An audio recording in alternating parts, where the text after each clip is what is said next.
Welcome to another intense day inside a Texas courtroom, and this one's got everything: politics, tempers, and the one thing that can ruin election day faster than a bad ballot: a hat. Meet Jesse Lutenberger, a 64-year-old voter who walked into a polling station wearing a red cap supporting former President Donald Trump. A poll worker tells him to remove it.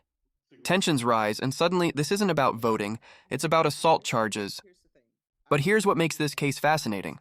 What starts as a misunderstanding turns into a legal showdown over free speech, election law, and one man's claim of self-defense. Throughout this hearing, the judge breaks down Texas election law, specifically the 100-foot rule banning campaign material near polling places.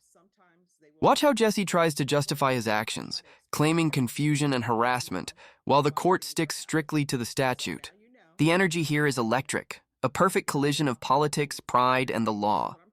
Stay with me, because what the judge says next changes everything. Well, a man in Bexar County is now out of jail after the sheriff's office says he assaulted a poll worker. Jesse Lutzenberger walked into the Johnston Library polling location wearing a hat supporting former President Donald Trump. A poll worker told him to take off his hat before voting. Versus Jesse Lutzenberger. Can I have parties announced? John Whalen for Jesse Lutzenberger. And are you Jesse Lutzenberger? Yes, ma'am. The state is proceeding on the lesser included offense of assault bodily injury as a Class A misdemeanor. The range of punishment is anywhere from a $4,000 fine and up to 1 year in the Bexar County jail. Did you understand? Did you understand if the court were to grant your application for deferred adjudication, if for any reason your deferred adjudication were revoked, the court could find you guilty and sentence you up to 1 year in the Bexar County jail and up to a $4,000 fine? Did you understand? Yes. Did you review the plea bargain page with your attorney? Did you understand it? Yes. According to the plea, the state is proceeding on the lesser included offense of assault bodily injury. There's a $500 fine and the state recommends deferred adjudication. Did you understand that to be the plea? Yes. Outside the agreement, the state is requesting that your community supervision be for a term of 2 years. There'll be a TAP evaluation, 200 hours community service restitution, no contact with Mario Montemayor, and the hostility management course. Did you understand those are recommendations from the state and the court does not have to follow those recommendations? Yes, ma'am.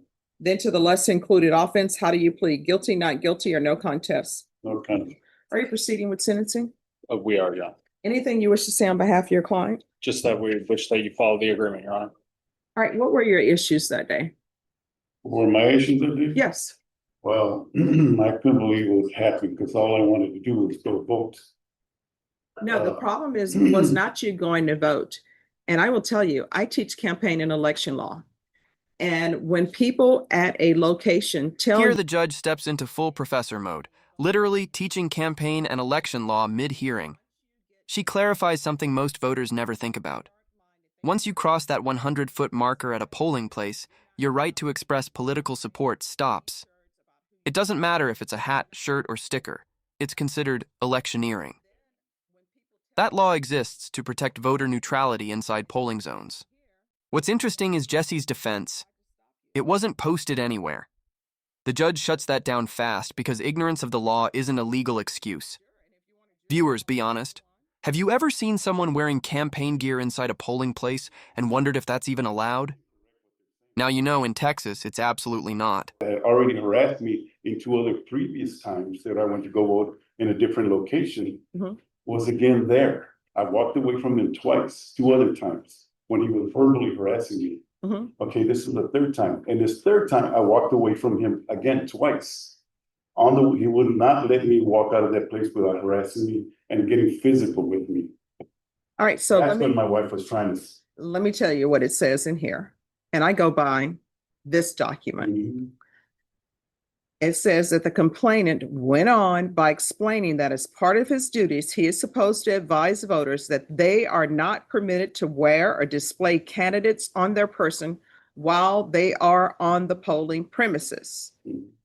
It says he observed an older adult male inside the polling premises and you had displayed campaign material, which was your hat. He observed the violation. He contacted the male and advised him that he would need to refrain from wearing the hat while on the premises.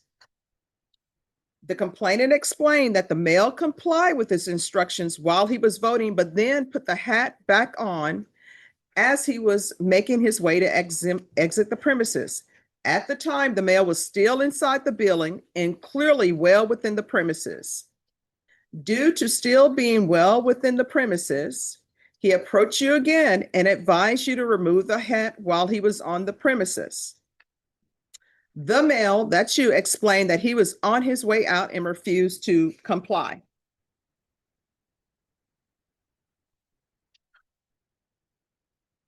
And it says, he began to follow you and told you again to remove your hat. And as you were about to exit, you struck him on the chest and facial area. Now the emotions start boiling over. Jesse says he waited 45 minutes to vote, complied with the rule, but claims the poll worker harassed him afterward. This is classic courtroom tension. One side insists on procedure, the other feels provoked. What makes this powerful is the credibility clash. Jesse paints himself as a victim of disrespect, while the report paints him as the aggressor.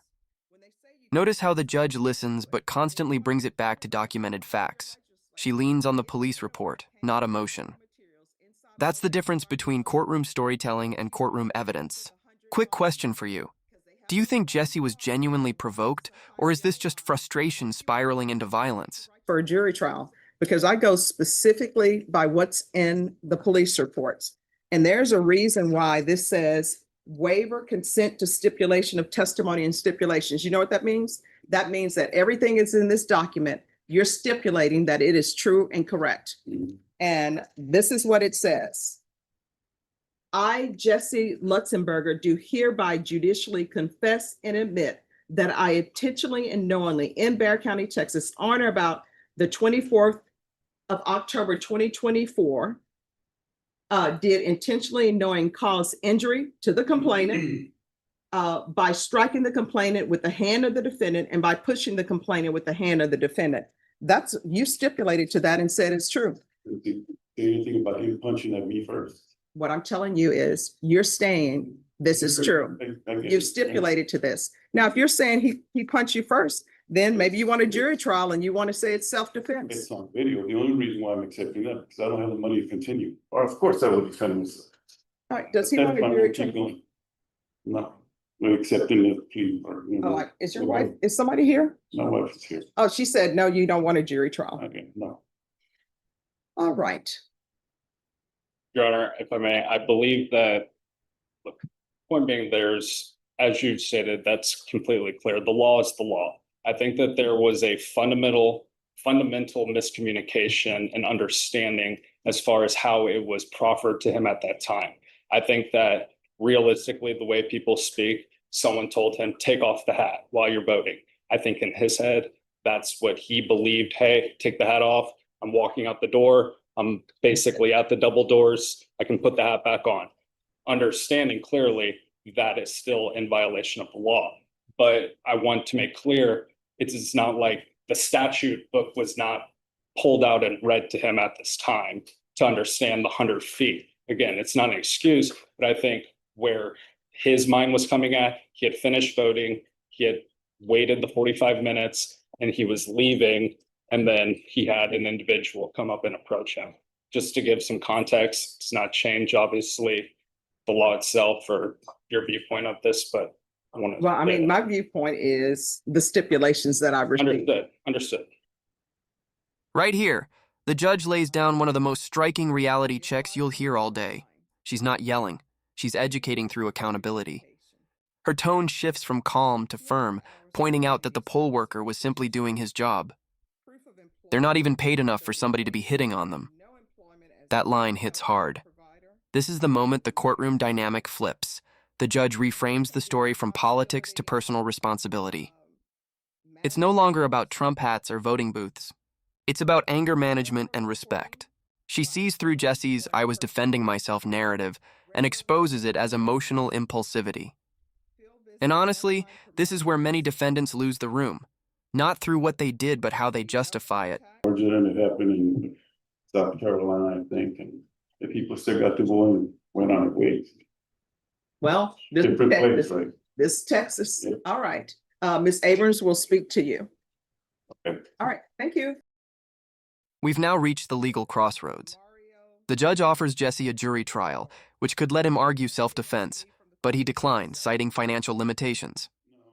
Instead, he signs a stipulation admitting guilt to assault by contact. Here's what that means. By accepting deferred adjudication, Jesse avoids a formal conviction if he completes probation successfully. But if he violates any term, he could face up to a year in jail and a $4,000 fine. This exchange is key. It shows the difference between admitting guilt for leniency and fighting for principle. It's a strategic move, but it also raises an ethical question. Would you admit guilt to avoid a trial even if you believed you were right? And there it is, and the gavel drops, the lesson lands. Jesse Lutenberger walks out with probation, not prison time, but this case will stick to him longer than any fine. It's a reminder that sometimes a single impulsive act, especially in a politically charged environment, can snowball into a criminal record. This case wasn't really about Trump or Texas. It was about accountability, self-control, and understanding that the law doesn't bend for emotion. The judge gave him a second chance, but made it clear next time that chance won't exist. So what's your verdict? Was this fair justice or an overreaction to a heated moment? Drop your thoughts in the comments below. If you found this case as shocking as we did, hit that like button, share this video, and subscribe for more real courtroom breakdowns where law meets raw human emotion. Because in the courtroom, even the smallest choices can lead to the biggest consequences. And there it is, and the gavel drops, the lesson lands. Jesse Lutenberger walks out with probation, not prison time, but this case will stick to him longer than any fine. It's a reminder that sometimes a single impulsive act, especially in a politically charged environment, can snowball into a criminal record. This case wasn't really about Trump or Texas. It was about accountability, self-control, and understanding that the law doesn't bend for emotion. The judge gave him a second chance, but made it clear next time that chance won't exist. So what's your verdict? Was this fair justice or an overreaction to a heated moment? Drop your thoughts in the comments below. If you found this case as shocking as we did, hit that like button, share this video, and subscribe for more real courtroom breakdowns where law meets raw human emotion. Because in the courtroom, even the smallest choices can lead to the biggest consequences.